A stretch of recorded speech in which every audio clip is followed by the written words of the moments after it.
সোঁৱৰণি মোৰ ৰাঙলী জীৱনৰ ৰংবোৰ কেনিবা গ'ল।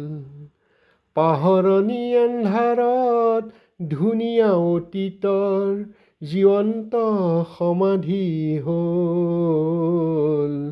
সোঁৱৰণি মোৰ ৰাঙলী জীৱনৰ ৰংবোৰ কেনিবা গ'ল।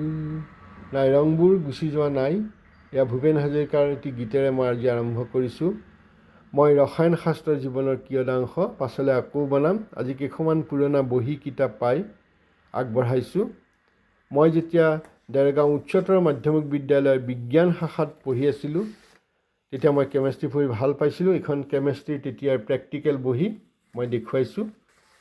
এইখন বহী সেইখন মোৰ ছবি আঁকিব নাজানো, ভাল নহয়। মোৰ ভাইটি নিপাংক কটন ইউনিভাৰ্চিটিৰ পৰাই পদাৰ্থ বিজ্ঞানৰ অধ্যাপক ৰূপে অৱসৰ লৈছে। সি সেই সময়ত আঁকি দিছিলে আৰু সুন্দৰকৈ ছবিবোৰ আঁকিব জানে, সি আঁকি দিয়ে আৰু মই এইফালে মোৰ খহটা আখেৰে প্ৰেক্টিকেলৰ বহীবোৰ লিখোঁ। আখৰ আৰু ছবিৰ মাজত মিল নাথাকে। সকলোৱে গম পাব এইটো দীপাংকৰ শইকীয়াই লিখা অঁকা ছবি নহয়, আখৰবোৰ যদি চায়। যিয়েই নহওক তেনেকেই কৰিলোঁ, জীৱনটো পাৰ কৰাই দিলোঁ। এয়া অতি সুন্দৰ হিচাপে কৰিছিলে। তাৰপিছত এয়া আমাৰ সেই সময়ৰ শিক্ষক ৰামচৰণ হাজৰিকা আছিলে। ৰাম হাজৰিকা আছিলে, তেওঁ এয়া বহী চাইছিলে। এয়া ৰামচৰণ হাজৰিকা ছাৰ চহী, যাক MSc ছাৰ বুলি কয়, যিহেতু আমাৰ দেৰগাঁৱৰ সেই সময়ত প্ৰথম MSc আছিল খুব সম্ভৱ, সেইকাৰণে MSc ছাৰ বুলি কয়। এয়া তেখেতৰ চহী। তাৰপিছত এয়া চল্ট এনালাইচিছ, মই দেখুৱাই গৈছোঁ চল্ট এনালাইচিছ। চল্ট এনালাইচিছত মই কি চল্ট পাইছিলোঁ পাহৰি গ'লোঁ, কিন্তু ইয়াততো লিখা আছে। এতিয়া সেইটোৱে মোক সোঁৱৰাই দিব। এইটো চাওঁ কি চল্ট কৰিছিলোঁ, মই পাহৰি গৈছোঁ। হয়, এমনিয়াম ক্লৰাইড। এয়া উপৰোক্ত পৰীক্ষাৰ সময়ত দেখা গ'ল যে লৱণটো এটা মূলক ক্ষাৰকীয়, আনটো আম্লিক। ক্ষাৰকীয় মূল এমনিয়া আৰু এইফালে অম্লক ক্লৰিন। গতিকে এয়া আমাৰ ৰামচৰণ হাজৰিকাই চহী কৰি দিছিলে। এয়া মই বিজ্ঞান শাখাত পঢ়ি থাকোঁতে লোৱা ছবি। তাৰপিছত দেৰগাঁও কমল দুৱৰা কলেজত আহি পেলাই মই ৰসায়নত অনাৰ্ছ ল'লোঁ, সন্মানিক বুলি কয়। তাৰপিছত আহি ইউনিভাৰ্চিটি পালোঁ। যিয়েই নহওক, যেতিয়া মই উচ্চতৰ মাধ্যমিক বিদ্যালয়ত পঢ়িছিলোঁ, এই কিতাপখন পঢ়িছিলোঁ, মই দেখুৱাইছোঁ, এতিয়াও ৰাখি দিছোঁ। মই খুব ভাল পাইছিলোঁ অখিল শৰ্মা ছাৰৰ প্ৰেক্টিকেলৰ কিতাপ। বিশেষকৈ ইয়াত এটা সুবিধা আছিলে, কিয় চল্ট এনালাইচিছখিনি বৰ ধুনীয়াকৈ, বিশেষকৈ বেছিক ৰেডিকেল ক্ষাৰকীয় মূলকবিলাক বৰ সুন্দৰকৈ ছাৰে লিখিছিলে।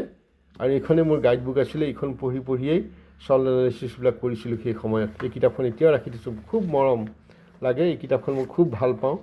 এই কিতাপখন ৰাখি থৈ দিছোঁ সেইকাৰণে, তেতিয়াৰ কিতাপ। তাৰপিছত আহি যেতিয়া গুৱাহাটী ইউনিভাৰ্চিটি পালোঁ, গুৱাহাটী ইউনিভাৰ্চিটিত জইন কৰাৰ পাছত এয়া গুৱাহাটী ইউনিভাৰ্চিটিৰ আছে ফিজিকেল কেমেষ্ট্ৰি বহি, অৰ্গেনিক, ইনঅৰ্গেনিকৰ বহি আছিলে, ক'ত বা গ'ল নাপালোঁ। এখনেই পাইছোঁ এতিয়া। এয়া মই দেখুৱাইছোঁ, ৰোল নম্বৰ 2 আছিলে প্ৰিভিয়াছত। যি নহওক, তাৰপিছত এয়া অৰ্গেনিকৰ চেম্পল। মই কি চেম্পল পাইছিলোঁ আকৌ ইয়াতে চাওঁ, এক্সপেৰিমেণ্ট নম্বৰ 1। তেতিয়া আমাৰ ছাৰ আছিলে শৈবল ভট্ট ছাৰ। এইবোৰ শৈবল ভট্ট ছাৰে শুধৰাই দিছে য'ত য'ত আছে। ভাল লাগে এই কথাবিলাক ভাবিলে, মনত পৰিলে ষ্টুডেণ্টৰ দিনবিলাকলৈ ঘূৰি যাব পাৰোঁ। এয়া শৈবল ভট্ট ছাৰৰ চহী, মই দেখুৱাইছোঁ। Benzene, structure of benzamide. এয়া শৈবল ভট্ট ছাৰ, 2012-83। তাৰপিছত আহি এনেকৈ কৰি আছোঁ অৰ্গেনিকৰ প্ৰেক্টিকেল। শেষত আহি আমাক পবিত্ৰ শৰ্মা ছাৰ, তেওঁ ঢুকাইছে। ইয়াত পবিত্ৰ শৰ্মা ছাৰ চহী, 8584।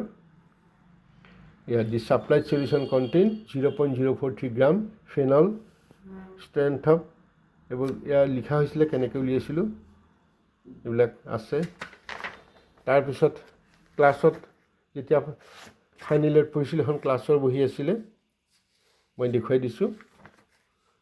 এয়া প্ৰেক্টিকেলৰ কিছু নোট কৰিছিলোঁ। তাৰপিছত থিয়ৰী ক্লাছৰ এয়া প্ৰেক্টিকেলৰ নোট, প্ৰেক্টিকেল কৰোঁতে পোৱা ডাটাবিলাক, ৰিডিংবিলাক এনেকৈ লিখিছিলোঁ। তাৰপিছত এয়া OKM ছাৰৰ ক্লাছ কৰিছিলোঁ, অখিল কুমাৰ মেধি ছাৰ। এয়া AKM আছিলে, অৱনী কুমাৰ মিশ্ৰ ছাৰ আছিলে। ক্লাছৰ বহীবিলাক মই থৈ দিছোঁ, কেতিয়াবা মন যায়। এয়া AKM ছাৰ আছিলে, 13885 অপটিকেল মেজাৰমেণ্ট ইন কেমেষ্ট্ৰি, লেম্বাৰ্ট ল, এইবিলাক পঢ়াইছিলে ছাৰে সেই সময়ত। এইবিলাক ক্লাছৰ বহি আৰু সেই সময়ত কি ক্লাছত শিকিছিলোঁ, পঢ়িছিলোঁ, এইবিলাক ক্লাছ নোটবিলাক আছে, ক্লাছ কৰা এনেকৈ ক্লাছ কৰিছিলোঁ। এইবিলাক দেখিলে মনত পৰিলে ভাল লাগি যায়, বেয়া নালাগে, ভাল লাগে। ভালকৈ পঢ়াহেঁতেন ভাল মানুহ হ'লহেঁতেন, ভাল মানুহ হ'ব নোৱাৰিলোঁ, আপত্তি নাই, যিমানৰ মানুহ সিমানেই থাকিম। তাৰপিছত এয়া আৰু এখন বহি দেখুৱাওঁ, স্পেক্ট্ৰস্কপি, ফাইনেল ইয়েৰ স্পেক্ট্ৰস্কপি আছিলে। তেতিয়া নোট বনাইছিলোঁ ঘৰতে বহি পঢ়িবৰ কাৰণে। এইবোৰ general idea about the nature of bonding in complex, কিবা ভেলেন্স বণ্ড থিয়ৰী নহয়, যিখন স্পেক্ট্ৰস্কপি নামতহে বহীটো আছিলে, বনাইছোঁ কিমান বা যিয়েই নহওক, এইখিনি নোট আছিলে। এইবিলাক আছিলে, এইবিলাক তেতিয়া এনেকৈ লিখোঁ আৰু আইচ'মেৰেশ্যন অফ কোঅৰ্ডিনেশ্যন কম্পাউণ্ড, কিতাপখনৰ পেজ নম্বৰ দি দিওঁ 399, 403 Gurdeep Harishwar, factors that influence of complex formulation 403 page. এনেকৈ বহাবিলাক বহা ষ্টাইলটো তেনেকৈ আছিলে। এনেকৈ পঢ়িছিলোঁ। আজি এইখিনিকে দেখুৱালোঁ। আৰু আছে মোৰ বহুত বস্তু ৰাখি থৈ দিছোঁ, এইবিলাক এটা সময়ত যে হেৰাই যাব খাটাং, সেইটো ময়ো বুজি পাইছোঁ। এইকাৰণে অলপমান এই কিতাপবোৰ, পুৰণা কিতাপবোৰ ঠিক ঠাক কৰোঁতে এইবিলাক পাই অকণমান আগবঢ়াই দিলোঁ সৰু ভিডিঅ' এটা বনাই।